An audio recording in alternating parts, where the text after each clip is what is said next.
In the summer 2025, when a new 6-pack Charger start heading to dealerships, I believe there will not be any affordable cars for the Brotherhood from Dodge, because I fully believe that the cheapest Charger 6-pack powered by the Hurricane engines will be at least $45,000. Dodge needs a cheaper model, and a compact sports car might be the start of a revamped Dodge lineup for people of all price ranges. Because what if I told you that Dodge's new CEO hinted at a sub $30,000 car, and I think I have a great idea for a modern day HEMI Cobra.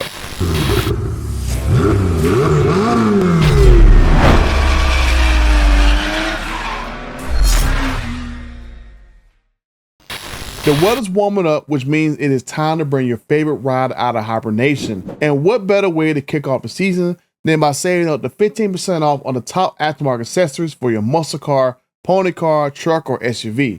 My friends at Just Bolt-Ons and DragRacingWheels.com have you covered. Use my promo code BUTTER at checkout, and if you need some sticky Mickeys, you got till March 31st to save up to $100 on a set of tires. So don't wait. Hit up my friends at Just Bolt-Ons and DragRacingWheels.com, where the best deals online just got even better. Now, this article from Mopar Insiders caught my eye, and once I started to read into it, it makes a lot of sense, especially considering last year I had a very interesting conversation with someone that's pretty interesting and pretty high within Dodge that said they wanted the Brotherhood to have $30,000 options to wrench on again. Seriously. But over 39,000 friends and the 63% of you guys now subscribe with fire Stellantis CEO Carl Tavares car blocking Dodge, especially with his car under the covers. Embracing the brand's history while looking to the future. Dodge was set up to fail, but now that he is gone and the fun is starting to return, Dodge needs more vehicles. Seriously, to make sure everyone is taken care of. I've already talked about the return of a mid-size Challenger in this video right here, but what about something smaller and even more cheaper? Dodge CEO Matt McAlear talked on a recent podcast about maybe a small sports car. I think there's some kind of entry level back to the sub $30,000 mark. I think there's a market for people who just want to have that weekend car again, who would like to have a Viper, but don't have that $100,000 or $120,000. Once I read that, I was like, yeah, I had this very interesting conversation before Matt became CEO with somebody else high up in Dodge, and it's like deja vu all over again. I think there's inspiration in seeing what some of the power sports companies have done, not only the crazy side-by-sides, but the three-wheelers. The slingshots, I think there's something there. And I believe I found the perfect base for such a car. So let's go down the rabbit hole together, because I think that I found a perfect way to bring back a small two-door sports car that Dodge could quickly add back to the lineup. I found an engine for it and a manufacturing plant for it to be built in that's not going to cost them a lot of money. If you read this very interesting section in the article, another notable concept came in 2007 with the Dodge Demon concept.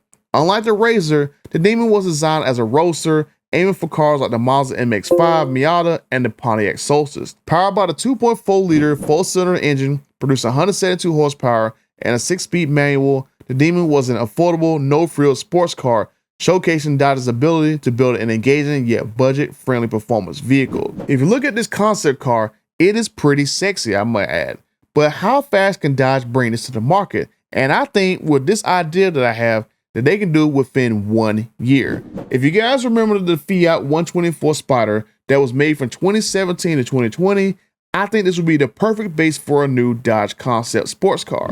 The car was rated by Car and Driver at 8 out of 10, with the main problem only being performance, namely a very weak engine, but Dodge can easily solve that problem with perhaps putting a Hurricane EVO-4 engine in there that can get around 300 horsepower for a SRT variant. Now, if you didn't know, Mazda actually made this car for FCA, and it's basically the rebodied Mazda MX-5, basically what you might consider a Miata. So Stellantis could go back into a partnership with Mazda yet again for them to make a new version of this vehicle for them. Maybe Stellantis helps split the development costs, where Mazda gets a next generation MX-5 and Dodge gets a next generation sports car for basically half the development costs, and they already can have a production plant that can build it for them, and all they can do is basically import it from Japan. This would basically be our version of the Toyota Supra and the BMW Z4 partnership. But in our case, the highest horsepower for the MX-5 is around 180 horsepower. Now imagine an SRT 4 version for Dodge with almost double the horsepower and some suspension components from Bilstein. It looks like this render right here, and maybe about $40,000 to $45,000 for SRT version. Oh, and if you're like just bummed out at the thought of an SRT 4-cylinder Dodge and you just want a cheap compact V8 car, but what if I told you there are companies out there that let swap the MX-5 cars? So imagine you get a base Dodge sports car for around $30,000 and maybe you do a 392 or a Hellcat swap into a 3,000 pound car that looks like this. Could you say a HEMI Cobra? Just saying. So basically, Stellantis could put a call on the Mazda platform share the next generation MX-5 and we can have a baby sports car. If they decide to go the route of making it themselves, more than likely Stellantis will put it on Stella's small platform, but it'll also probably be built in Europe since I don't think they're going to make a Stella small line here in the United States. Regardless how the car gets made, I don't think it's going to be built in the US or Canada or Mexico. However it gets done, I think it's still gonna be a pretty cool car. And then maybe once it gets here, maybe power brokers and direct connection can offer kits to where you can either HEMI swap these cars or maybe Hurricane swap one of those engines inside one of those small little babies and have like a factory warranty, suspension upgrades, and build things. So why not? I think this would be a pretty cool idea to bring a small car that maybe direct connection and power brokers have fun with and we can have fun with as well. First, power brokers. This is a group of elite dealers who are experts in performance. The best possible support straight from the factory. Parts, technical advice, guides, and manuals that serve as how-to Bibles of high performance. Tuned and updated with a direct connection PCM tuning module. These kits are emissions compliant and they won't violate your factory warranty. With direct connection, you'll also get engine, suspension, and driveline upgrades pulled directly from our highest performing models like the legendary Demon. But you get more than proprietary parts and upgrades when you deal with a Dodge Power Broker dealer. You'll also get a factory connected concierge call center, a dedicated performance parts website, and a direct connection technical hotline.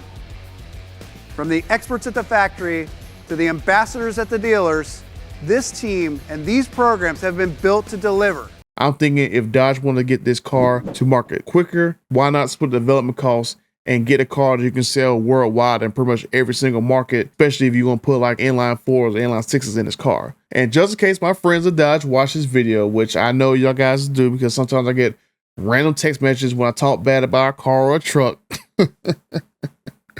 which I guess you can pretty much figure which vehicles I talk bad about. But here are some cool names that Stellantis already has a trademark for that I think that might fit for this car. So first one up that I saw was a Dodge Stargazer. A drop top model would make sense with his name. You got the Dodge Tomahawk. I think this is a cool name for this car, but I think I will reserve this for a rename of the Viper replacement. But I think this is a cool name if Dodge never allows Ralph Giles to basically make a Gen 6 Viper. So Tomahawk, little Tomahawk, I think that's cool. Maybe Dodge Crossroads, but I think it sounds more like a minivan name. So maybe we skip that one. But how about a return of the Dodge Dart? If they won't bring the Mexican Dodge attitude here to the US and maybe rebadge it as a Dart here in the US, I think this would be a cool name for a small little car like this. Maybe a little Dodge Dart, I think that'd be cool. Maybe a Dodge Caliber. Well, I guess a small caliber Dodge in this case for this vehicle right here. I think if these guys go ahead and cancel the Hornet, this would be a good name for this car. Maybe bring this car back as a Dodge Neon as a smaller car like this. Maybe a Dodge Nitro. I think that'd be a cool little aggressive name for this car. Like a little crotch rocket. I kind of like using the name Dodge Red Eye. Instant recognition that this car is possessed like the Hellcat was with performance. I think the Dodge Red Eye is probably my favorite name to call this car. I think Dodge Swinger would be a very cool name, a very subtle hint that this car can be swung around during donuts and stuff. And then of course, for SRT variants, I think it'll be easily doable to use SRT4, SRT6, since those two trademarks are available as well. The Red Eye name is my favorite name for this, so I can just imagine in a year or two, you got a Dodge SRT4 Red Eye with a 300 horsepower EVO-4 engine there with a Miata-sized car and a 6-speed manual option. I think that would be an awesome vehicle. But let me know what you guys think. Should Stellantis bring a compact sports car to Dodge with it sharing a body with Mazda? Or should they just build their own car with Europe based off a Peugeot car or something like that? Potentially, we could see this car quicker if Mazda do it and hopefully at a cheaper price since they have a low investment cost with Mazda. But what name was your favorite? And let me know what you guys think down in the comment section. And until the next time, I'm out.